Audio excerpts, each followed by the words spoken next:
Brian grew up in a single-parent household, though that phrase always felt too neat, too clinical, to capture what it really meant. His father left just before his second birthday, early enough that Brian never formed memories of him, but late enough that his absence left an outline that never quite faded. The only tangible thing Brian had of his father was a photograph his mother kept tucked inside a thin cardboard frame on the top shelf of their hallway closet. It was a sun-washed picture, slightly out of focus, of a man smiling broadly while pushing a toddler on a swing. Ryan's legs were frozen mid-air, sneakers too big for his feet, his face caught between laughter and surprise. The swing set sat in a small park 2 blocks from the single-bedroom apartment Brian would grow up in.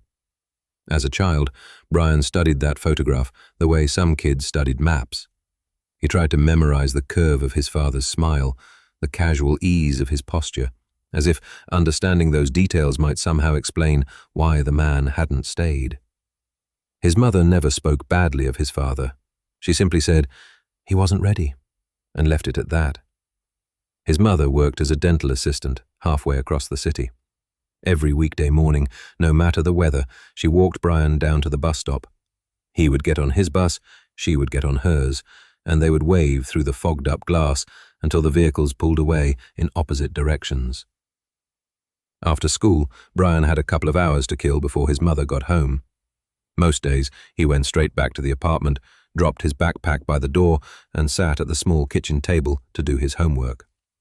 Other days, he played video games on his PlayStation, an old console his mother had bought second-hand after months of saving. She could barely afford it, but she'd decided it was essential. Not because she believed video games mattered, but because she believed Brian did. Because a boy with so little deserved something that felt like joy, without conditions. Every Friday after school, with his mother's permission, Brian walked over to Little Sicily's. The ritual never changed. The bell above the door would jingle, the smell of dough and tomato sauce would wrap around him, and before Brian could even take 2 steps inside, Vinny would already be reaching for a paper plate. Plain cheese slice, small Coke. Like clockwork. Vinny didn't have a family of his own. He came to the United States as a young man in the late 1970s with little more than a suitcase and a willingness to work.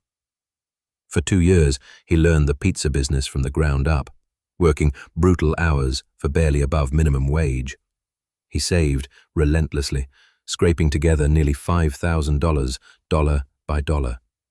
Then he took his shot at the American dream. Little Sicily's wasn't much when he first opened it.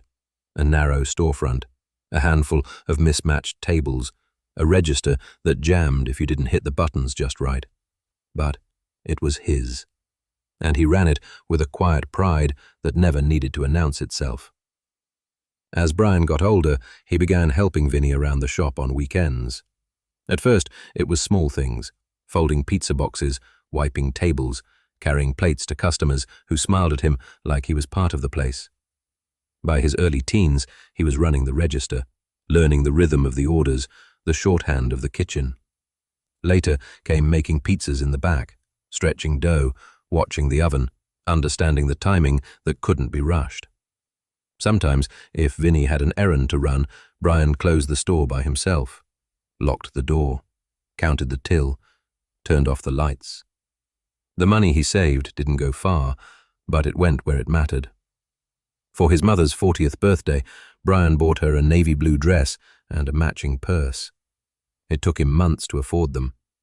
She cried when she opened the box, holding the fabric like it was something fragile and sacred.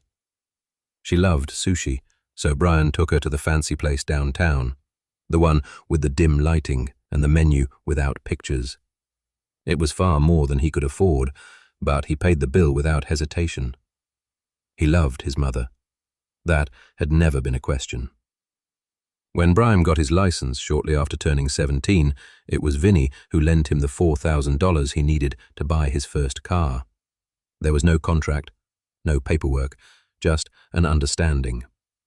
Every week for a year, when Vinny paid Brian his wages, Brian handed $80 back to him. No reminders were needed, no excuses were offered. The agreement was simple. By his 18th birthday, the car would be Brian's outright. 1 week before that birthday, Brian made the final payment. He greeted Vinny with a wide smile and a hug that lingered just a second longer than usual. "Thank you, Vinny," he said. "Thank you for everything." Vinny grunted, waved it off like it was nothing, then disappeared into the back for a moment. When he returned, he handed Brian a shoebox, poorly wrapped. Vinny was never big on presentation. Inside was $4,000 in cash. Every payment Brian had made returned to sender. "Happy 18th birthday," Vinny said. "You're legally a man now," he added with a chuckle.